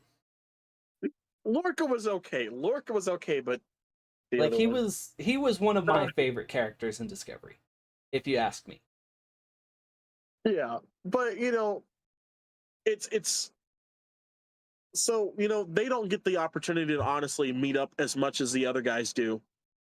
You know, unless they're doing an anniversary event specifically for the show, like the What We Left Behind documentary for the Deep Space Nine crew. That was probably the first time most of those guys had seen each other in the same room in 30 years. Well, damn near 30 years, you know. Yeah. The only time I've seen any of the Voyager cast get together is Tim Russ and Kate Mulgrew over the years, and it's been very seldom for them. Even, you know, sure, they'll see each other at cons and stuff like that. They'll do cons, yeah. But going to a con versus what you get with the Next Generation crew, LeVar Burton has stated it many times. He'll call up Jonathan Frakes. He'll call up Brett Spiner. Hey, you guys doing anything today? Y'all want to go hang out? Y'all want to go get some food? Y'all want to get the kids together for a play date? So different. It's so different. I think that chemistry that they had was built offset as much as it was on set, and I think that's what truly sets these series apart. Absolutely. You know, um, Deep Space Nine, they don't, like I said, they don't really get the opportunity to talk to each other. You don't really hear stories about them talking to each other, other than Sierra Lofton has been in several interviews talking about, oh yeah, well, the old man has been with me, and he's been helping me out with this and that and the other thing. And when he's talking about the old man, he's not talking about his dad. He's talking about Benjamin Sisko. Avery Brooks. What's his name? Avery Brooks. He's talking about Avery Brooks. Avery Brooks has always kept him under his wing and has furthered his career. Sierra Lofton goes to a lot of his shows, helps him out a lot because even though Avery does Brooks a lot won't of ever do anything Star Trek music. again. Yeah. So those two stayed pretty tight. Siddige and Nana Vister were married for a little bit, but before the show even ended, they were divorced. And Terry Farrell stays very active in the Star Trek community, but not really with Deep Space Nine stuff. It's just Star Trek in general. That, and she's married. I mean, she married Adam Nimoy. Yeah, she married. Yeah, she married Adam Nimoy. So, like, mostly, her husband's going about the original series and the movies because he's still keeping his dad alive as much as he can, and I love him for it because, again, Leonard Nimoy is one of my fucking heroes, always will be.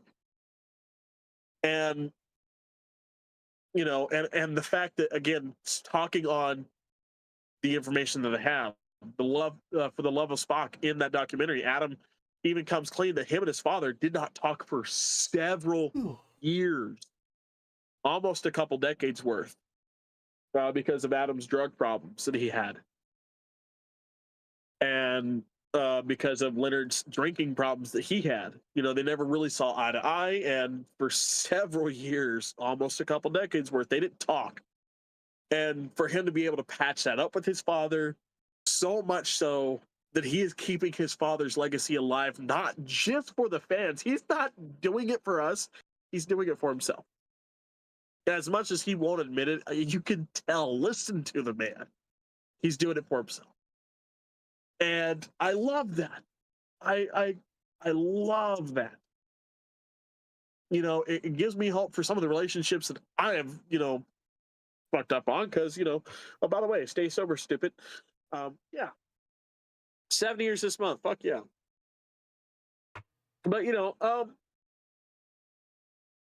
the Voyager crew, like I said, they get together at conventions and stuff like that, and they'll hang out at the conventions. You get some wild convention stories from them if you ask them about them.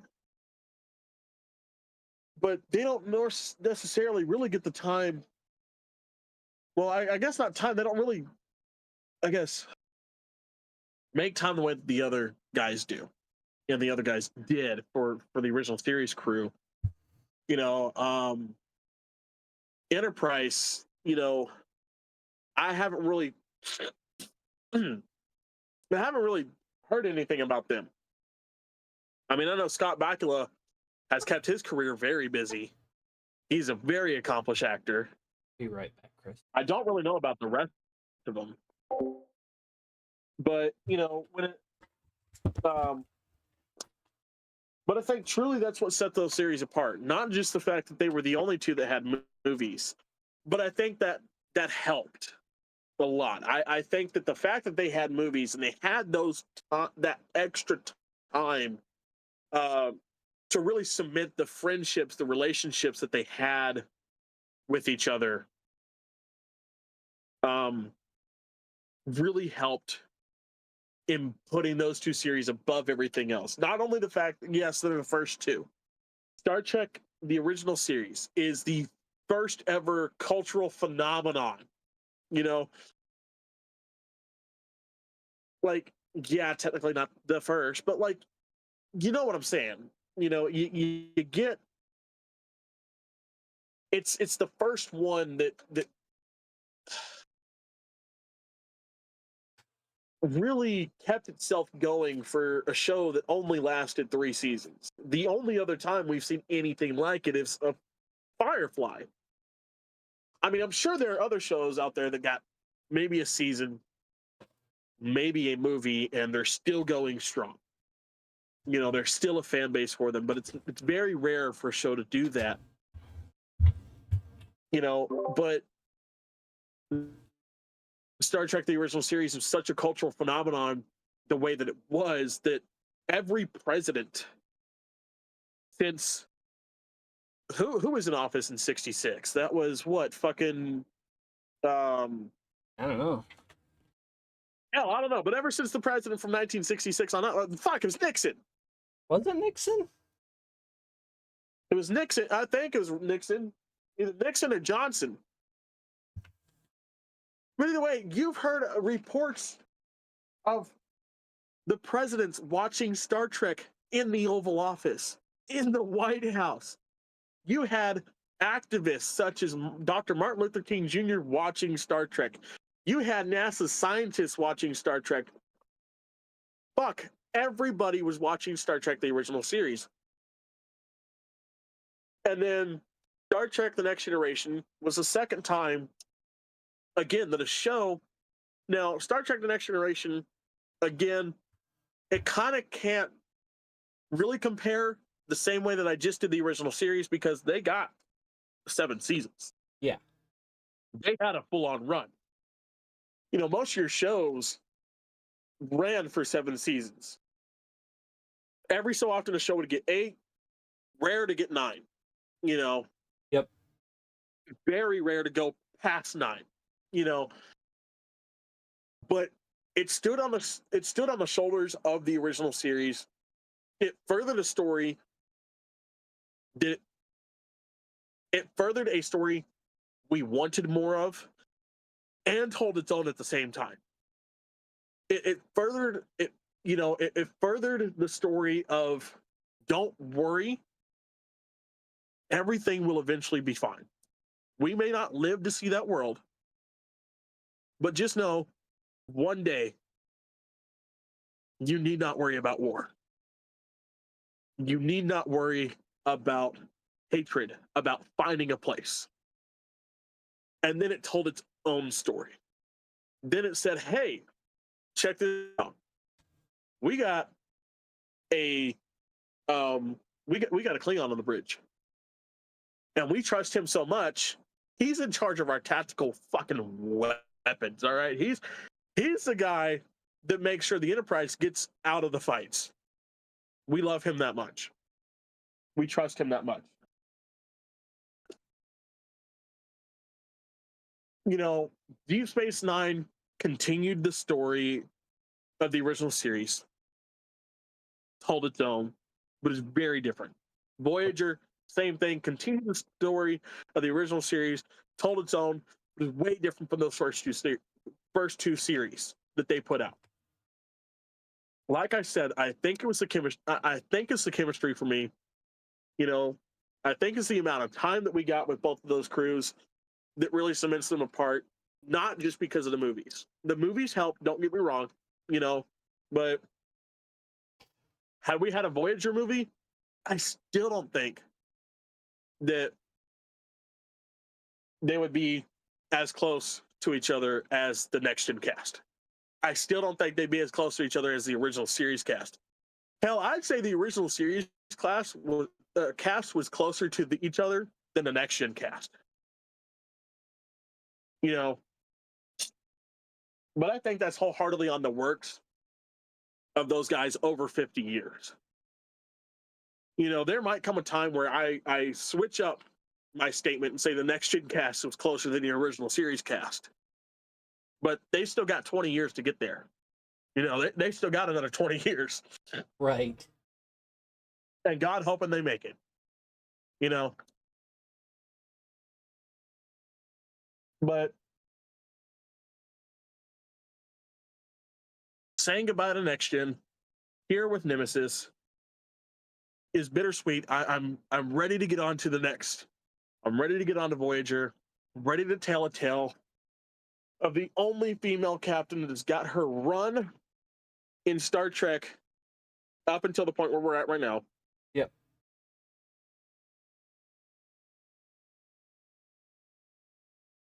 I'm ready to tell the tale of every sci-fi fan's fucking wet dream. Kate Mulgrew, Captain Janeway, the bad bitch of the universe, the bad bitch of the galaxy. All right. One tough woman. I love Kate Mulgrew. She's a phenomenal actress. I'm really excited to get to Voyager. I don't want to leave my guys behind. You know, we Geordi is definitely one of my favorite all-time characters from Star Trek. Data and Spot, or you know, the Playboy Riker, and the straightforward, classy Captain Picard. We're not leaving him entirely behind. No, they make a few guest appearances in the next. Yeah, but you know that still sucks to say goodbye. But I'm ready. We've been on Next Gen for a minute. We had a detour with Deep Space Nine. We're coming up on Voyager. We got Enterprise in behind that. The Kelvin timeline, and then we're taking a break like Star Trek did for almost 20 years. No, I'm kidding. We take a break for 20 years, like, just shoot me in the Guys, next episode is 19, right? 19 or 20? Next episode's 20, right? Yeah. Next episode is indeed 20. Yep, because we're on 19. Yeah. You know, I want to say thank you guys for being here with us for 20 episodes, or for 19 episodes. A lot of podcasts really don't make it past 20. So I'm really excited to get through this and get over the 20 fog, the 20 jump, you know, get to 21, because then, you know, between the two of us, when you add Carter into it, between the two of us, when you add Carter into it, and some of our guest stars that we have lined up that we're going to try to get on, you know, and you guys, there's enough love for Trek here to keep us going for a very long time, and I'm excited to get there with you guys. Just like Trek, this podcast is going to be here forever. Probably. You know, the goal here, I'll tell you guys 100%. The goal here, we've talked about this. The goal here is 100% to be featured at Star Trek conventions, go to other conventions, have them invite us out. Yes, maybe some, you know, maybe do some panels and stuff like that. That's the goal. The dream, 100%. Paramount, Star Trek, you want a couple captains for a new show, or hell, make him captain, I'll be first officer. Let's go. Let's do this. You know, that's the dream. I've already got the Picard maneuver down. Like, just put me in the uniform. Right. Hell, with the weird way I got to get in this chair, I got the Riker maneuver down. Let's go. But, you know, we're happy to be here. That's the main point of it. You know, talking about relationships, talking about friendships that bond through Trek and stuff like that. You know, John and me have pretty much made a brotherhood out of, you know, some of our shared likenesses and stuff like that. You've heard us bicker a few times. You've heard us, you know, those little arguments of, you know, the Star Trek 5 argument. 5 sucks. No, 5's a good movie. 5 sucks. 5's a great movie. But and I may not die on that hill, but fucking somebody is going to. Cybok died on that hill. Yeah, he did. I guess it's more of a crater, but who's really counting here? I mean, they did have to go up a hill, so I mean, yeah. But you know, it's Star Trek is a beautiful thing in a way that it brings people together. You know, again, yes, every Trekkie that not only does it bring people together, but it's Picard got a little something for everybody. Mm-hmm. Especially with these newer shows the inclusivity that they bring to it more so than we've ever had. You know, like the Infinite non-binary characters diversity on and infinite combination. Mm-hmm. You know, we've had so much that there is a character for everybody in Star Trek. You can find that character, latch onto them, let them be your favorite character. Get the prints, get the photos, get the, you know, get some autographs. eBay is a great place. If you can't get out, you don't know how to work cons, don't want to go to cons, you have social anxiety, go to eBay. I guarantee you can find a signature on eBay from your favorite Star Trek actor for pretty damn cheap. Etsy, Amazon, get the stuff. Get the stuff, guys. It's out there. It's available. You know, one of my favorite things is that right there, the Tau Spock. I picked that up for I think what $30 at Hobby Lobby a few years ago. That sounds about right. I saw it on the wall and I was like, it was the last one they had. They weren't getting any more. I was like, mine. Hobby Lobby used to have a lot of Trek stuff back in the day, like back before even the Kelvin movies. I remember taking special trips up to Hobby Lobby, and they'd have all the models, they'd have all the cool stuff to put on your wall, they'd have all kinds of dumb crap. I think that one's Hobby Lobby as well. I'm not sure, but I think so. But you know, I'm one of those people. I'm very blessed to be able to go to cons. I'm very blessed that I do have social anxiety, but it's not bad. It's not crippling. That I can go and I can enjoy cons. I'm an introverted extrovert. You know, I like to stick to myself, but there are times I can force myself out of my shell, have a good time. Like I said, one of my very first con ever was 2016 Creation Entertainment Star Trek 50-year mission. That's a photo from it right there. That is me between William Shatner and Walter Koenig there in 2016. And at that con, I formed my con family. These are people I've known since 2016 that have seen me grow up, have been there, met my wife before she was my wife, met her as my wife, were there when our first child was born, have seen our second child. These are people I would trust with my kids at a con. Like, they're like, hey, you want us to take the kids for a minute? Fuck yeah, please. You know? And it's all because I was able to come out of my shell at that convention. I had two good buddies of mine, Johnny and Bryce, took me under the wing, kind of showed me convention, you know, how those work. Because I had my mom there with me. She bought me the tickets. She wanted to go with me. She used to go to the Star Trek conventions back when, you know, going to conventions was, you were dogged on for it.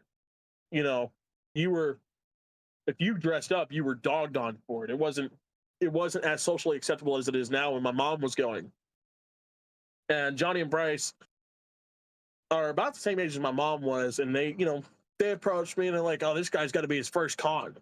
And so they asked me, and they asked my mom, was like, hey, do you mind if we take him with us and show him how con life is now? And you're more than welcome to join. They bought us lunch the first day, hung out with them, and they're very good friends of mine. Matter of fact, Bryce's daughter just got married, and I was able to share that moment with him. It was very nice. Johnny just got a promotion at work, and you know, they've let me in on a lot of the secrets and stuff about cons and the cool things that I get to, you know, I like to do. You know, and then I met one of my other good friends, David, who runs his own Star Trek group here in the US that I was lucky to be a part of. He bought me my first uniform for the Monster Maroons and engineering jacket, because for his ship I am the chief tactical officer, a lieutenant on the USS Hood, an Excelsior class. Figure enough. You know, and he's helping me build my own Star Trek group that I'm getting going and stuff like that. Which, guys, if you want to be a part of the Star Trek group, come join us. Come join us. I'll have that link somewhere. We'll try to put that link somewhere on our stuff. John is also part of that group. John, my wife, are part of that group. I don't think Carter's part of it yet. We're getting him in on it. You can choose a ship to be a part of. You can choose, what position you want to be. We'll get you in. We'll get you somewhere. If you want to be your own ship, be your own captain, you're more than welcome to do that. Just let us know. It's over on Facebook. USS Kitty Hawk 2863B is the page name for my ship. He has the Hornet, which is NCC 1714A, I believe. Constitution class. So we'll, if you guys want to join that, come join us, be a part of the group, be a part of Task Force HR. We'd love to have you guys on, have you guys talking to us. We'll make a group community out of this and really get going. Find you some friends, and even if they're online, at least you got someone to talk to. That's a point that I've started making at the end of every video. Have those people to talk to, have those people to rely on, have those people to be there when you need them, even if they are, miles away, states away, a whole country away, a whole ocean away. They're still there, available to talk. Because be there for you.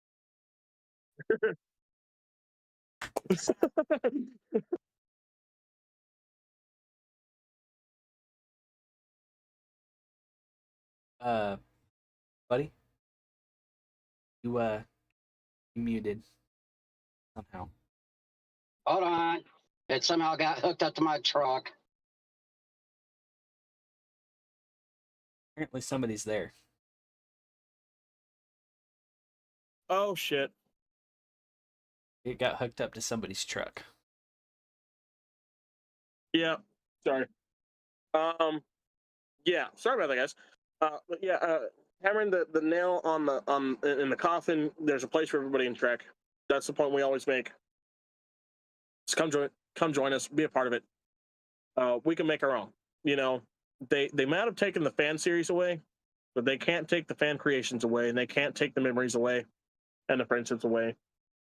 Like I said, go out to some of the conventions. I know Creation Entertainment is the big dog when it comes to Star Trek. They have legitimate Star Trek conventions. Another one they have every year is Las Vegas. It can get pretty expensive. When we went in 2016, the tickets were like $500 for just me and my mom. We got, I think, the level below. I think we got what's called premium or something like that, the silver package, whatever it is. Sure. Below gold.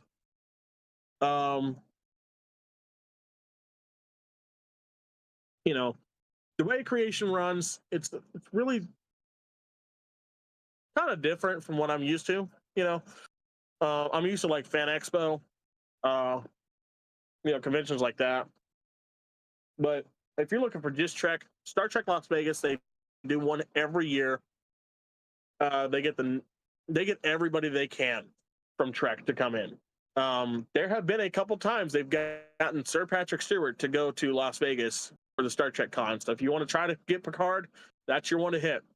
And if you see him on there, you better book your shit immediately. I will say that. Because he's very hard to get a hold of. He doesn't do a lot of them. And I know Guinan does, Whoopi Goldberg does not do a lot of them. But, they've got so much for Trek. They're like, we talk about the movies, we talk about the video games, we talk about books, the comics, the documentaries. There are thousands of Star Trek podcasts. We've been here for 19 episodes. We're not big yet. We're trying to get there. There's not a lot of you here that watch every week, but you're here. If you really want some good ones, Will Wheaton has his own that he does with Jonathan Pranks every now and then. I know Brett Spiner's been on there a few times. He gets the crew together to do those. There's one I think is called In the Captain's Chair that's pretty good as well.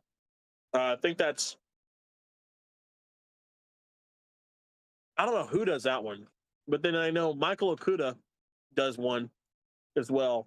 For those of you that don't know Michael Okuda, he is Oh boy. he's kind of the background guy for Trek. A lot of the books that were written, a lot of the commentaries on some of the movies on the DVD extras will have Michael Okuda and his wife doing those. He does, like I said, he does a lot of the books. My Star Trek Technical Manual for the Enterprise D, he helped write that. And he's so much into Trek. He's his name is even featured on a few of the plaques on the ships. Like I know his name was on the Voyager plaque. I know his name was on the Enterprise plaque for the NX class. I don't know about Strange New Worlds because I haven't gotten a real good look at it. But he's a real good guy to get some information from, everything like that. But guys, we're to close it out here. We love you guys. We love having you guys. Next week, Voyager seasons 1 and 2. We're gonna get some good stuff going for you guys. The bad bitch of the galaxy, Captain Janeway. I am so excited to get to this. But I'll be real excited once we get to the Kelvin timeline. Kelvin timeline's what I'm really looking forward to. There's a lot of Easter eggs there that we get to talk about. So, we'll see you next week. Episode 20, guys. Episode 20 is the big one. Voyager. Seasons 1 and 2. And remember, 988 is the number. If you need them, call them. Captain Yarbrough, signing off.